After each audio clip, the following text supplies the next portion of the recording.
As women living in a masculine society, we often feel like we have to push through and make ourselves do things, set goals that don't really feel in alignment with our body, but our mind creates the necessity and the need to get them done, right? And what I noticed is that when you actually listen to your feminine intuition, when you listen to your womb, you end up being more productive.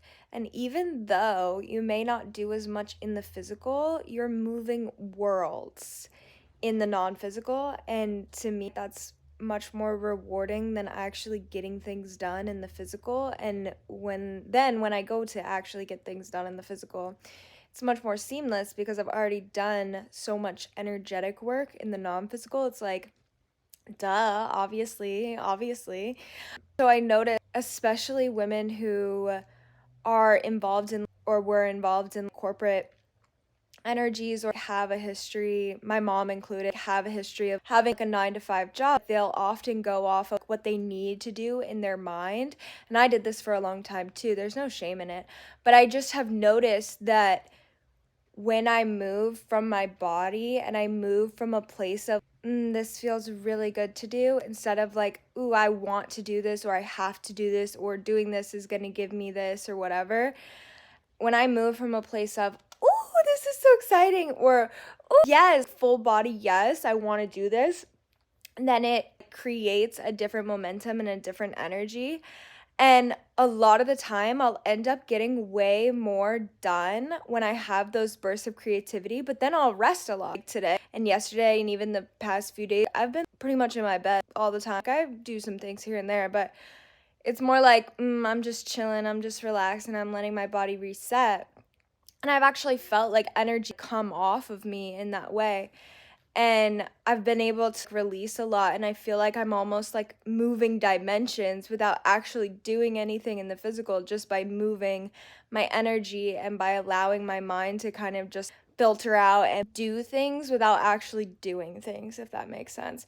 So your mind, your brain doesn't actually know the difference between doing something in the physical and doing something energetically. So a lot of the time, emotions and energy will be built up in the body, and you can work through this simply by allowing your mind to think it's doing things.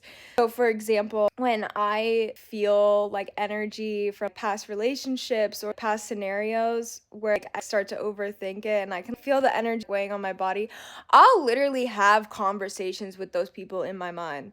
Like, or past versions of myself. I'll literally have the conversation in my mind, and it's like I'm actually having that conversation, and then it helps me to release that energy. And conversely, you can do this for the future too. Not trying to get anything, but ooh, like that's exciting. Like I want to do that. And it's like, well, I'm gonna have this conversation. Like it just naturally flows out of you. You're not really thinking about doing it. It just kind of like happens when you soften into and just allow the impulses to be your guide, rather than like, oh, I need to do this because I need to do this, or I need to reach this certain goal. It's more like, I'm just like moving in alignment with the flow, and that moving in alignment with the flow is going to allow me to reach my goals. And I trust that my body is moving me in the direction of these goals because I've already set that intention. And then it's like a less like masculine way of doing things, and it's more easeful, more flowy. And because we're women, we move on a 28-day cycle, whereas men move on a 24-hour cycle. And the world that we live in is built for the man. So it's built to reset every 24 hours, but that's just not how women are. We move through things a lot slower because we often move things a lot faster. That's a tough pill to swallow if you're a man watching this, but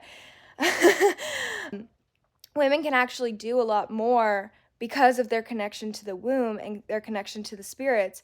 And I was just watching this occult teaching, and it was talking about the oracles of Delphi. And if you don't know, you could Google it. But basically, it's this space in Greece where these women would sit and inhale these fumes of the earth, and they would be able to connect with higher spirits.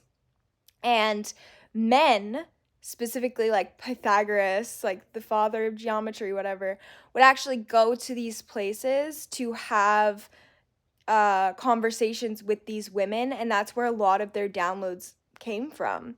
And I just recorded a video yesterday talking about how the serpent story that we've been told in the Bible is actually manipulated to make us think that we were told lies by the serpent and that Eve was somehow tarnished in a way from receiving the knowledge of the serpent. But what actually happened there was she was speaking to the internal waters of her body, and the serpent wrote, like, the serpent is indicative of our spinal column fluid, and really what the serpent was telling her was the truth, and she relayed that to man, and then man tried to manipulate it and make it his own, and that's what brought about the confusion because it wasn't coming directly from the source. So it's just interesting to see being a woman is really your power, and you can actually tap into way more expansive power and do way more non-physically, and then that just translates into the physical. Whereas men, they have to do and do and do and do and do more. Like, I almost feel like men are at a disadvantage, real shit.